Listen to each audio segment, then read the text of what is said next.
Aujourd'hui, tout le monde attribue des propos belliqueux à Guillaume Soro. Et Soro, depuis qu'il est parti, il est dans cette escalade verbale. On est clair là-dessus. Jamais il n'a tendu la main. Jamais. J'ai dit tout à l'heure que c'est l'usage du pieu contre la parole. Mais ils oublient ceci. Soro Guillaume appartient à une famille politique qu'on appelle le RDR. La première famille politique de Guillaume Soro, c'est le RDR. Et tout le monde sait que le RDR dans l'opposition n'a jamais été un parti qui appelait à la paix. On a tous vu les articles ou bien les sorties du président Alassane Ouattara où il disait « Je rendrai ce pays ingouvernable, j'attendrai pas 5 ans pour que ce pays aille aux élections ». On a même vu à Kong où Kong a été retiré du territoire ivoirien et que c'était le drapeau burkinabé qui flottait sur Kong. Tout ça, c'était le travail du RDR. Donc moi je ne comprends pas aujourd'hui lorsqu'il y a des gens qui viennent à la télé pour dire non, pourquoi Soro parle comme si, Soro devrait parler de paix, Soro devrait... Mais Soro il appartient à quelle famille en fait? Soro il appartient au RDR. La preuve en est qu'en 2000, Soro a été candidat aux élections municipales à Abidjan au compte du RDR. Donc cela veut dire bien que le RDR, ça a été toujours leur façon de fonctionner. Donc aujourd'hui, vous ne devez pas être étonné des propos que Soro tient, surtout que vous-même, vous savez, vous êtes conscient que le RDR dans l'opposition, c'était les mêmes propos qui tenaient que Soro tient aujourd'hui. Donc il n'y a pas de différence, il n'y a rien de nouveau sous le soleil. Et voilà ce que le président Alassane Dramane Ouattara dit de Soro Guillaume. On écoute attentivement s'il vous plaît. Beaucoup d'estime pour Guillaume Soro. C'est un jeune homme que je considère comme un de mes fils. Vous savez, j'en ai beaucoup au niveau de mon parti. Et il a été courageux, il a fait un travail important, il était engagé contre l'ivoirité. C'était la chose, je pense, qu'il a amené vers moi, comme beaucoup de jeunes qui considéraient que cette politique d'ivoirité dans les années 90 allait totalement détruire la Côte d'Ivoire. Et je pense d'ailleurs que ça a été le cas. Tous les maux de la Côte d'Ivoire peuvent être attachés à cette politique d'ivoirité.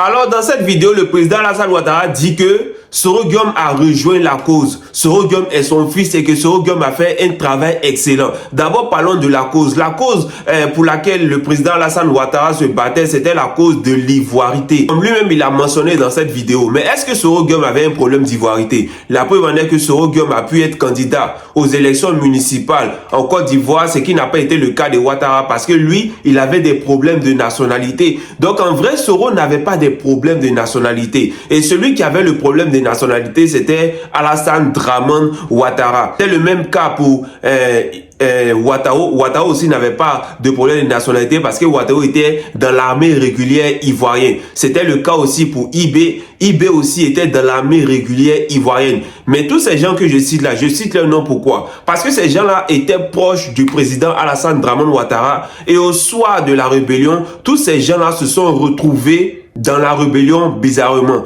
Tous les proches, tous les collaborateurs, tous les gens qui étaient liés de loin ou de près au président Alassane Dramane Ouattara étaient liés à la rébellion, ont été acteurs majeurs dans la rébellion et on écoute cette vidéo pour comprendre. Vous voyez ici, pour la première fois, on donne l'honneur de dire, nous n'affirmons pas les choses gratuitement.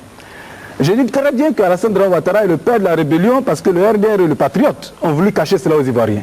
Quand vous voyez le Patriote de juin 2003, vous voyez à la une affiche précise avec le cortège du président Ouattara, n'est-ce pas, et le garde du corps à la droite qui n'est pas mentionné.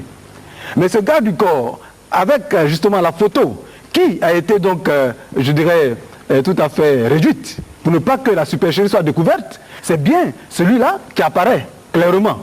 C'est lui, le chef Modibo Drabé, qui se retrouve là, à côté de Soro Guillaume, comme étant aujourd'hui garde de corps également et chef comme Sud, je ne sais pas, par rapport au découpage de la rébellion. Alors, c'est les mêmes tentacules. Regardez très bien. C'est ce que vous employez aujourd'hui. Regardez, vous voyez Théo Fosier ici. Ivoiriens. Vous voyez Théo Fosier, garde de corps d'Alassane Dramane Ouattara.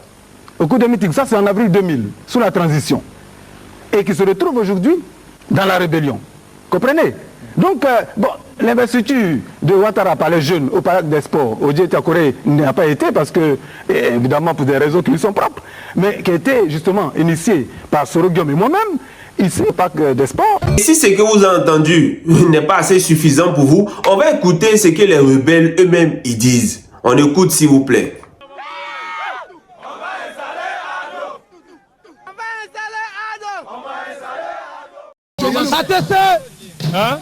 Nous ministre dans un MPC, là, nous les jeunes là, de nos jeunes d'aujourd'hui là, c'est beau à dos, pas venir pour les blabla.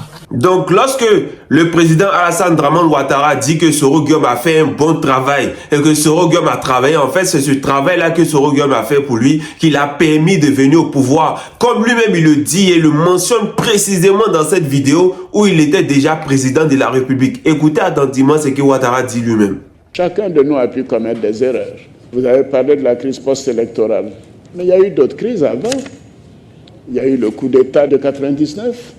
Il y a eu la rébellion de 2002. Il y a eu beaucoup de crises. Nous devons le reconnaître et dire que c'était une erreur d'essayer d'accéder au pouvoir par la violence. Que l'accession au pouvoir à tous les niveaux doit se faire par les urnes. Donc, si pour vous, on entend les raconter de la merde, lors des élections présidentielles, le président Ouattara nous a promis une enquête pour élucider tout ce qui s'est passé sur la rébellion. On a créé la CDVR, tout ce que vous savez, toute cette paperasse-là, qu'on a créé tout ça avec l'argent du contribuable. Aujourd'hui, on attend les résultats de l'enquête sur la rébellion, sur tous ceux qui ont commis la rébellion. Aujourd'hui, la plupart de ces gens-là se retrouvent à des hauts postes, tels que Chérif Ousmane, tels que les autres, etc. Je connais pas les noms parce que, voilà, on parle pas le même dialecte, mais vous connaissez déjà les noms. Donc, aujourd'hui, ces gens-là sont gratifiés, sont des hauts placés, sont des hauts cadres. Tous ces gens-là. Il n'y a pas quelqu'un qui a plus gratifié les gens de la rébellion que Ouattara lui-même. Et aujourd'hui, quand on regarde un peu dans le passé, au temps de Gbagbo, lui, il avait gratifié certains rebelles ou Soro Guillaume lui-même. C'était à cause de la paix. C'était à cause de la paix. C'était pour faciliter les différents accords qu'il avait fait. Mais Gbagbo ne l'avait pas fait de plein gré. La preuve en est que lorsqu'il a renouvelé son gouvernement, tous les rebelles, tous les gens qu'on avait associés à son gouvernement, il s'est carrément détaché d'eux lorsqu'il a créé son nouveau gouvernement en 2011.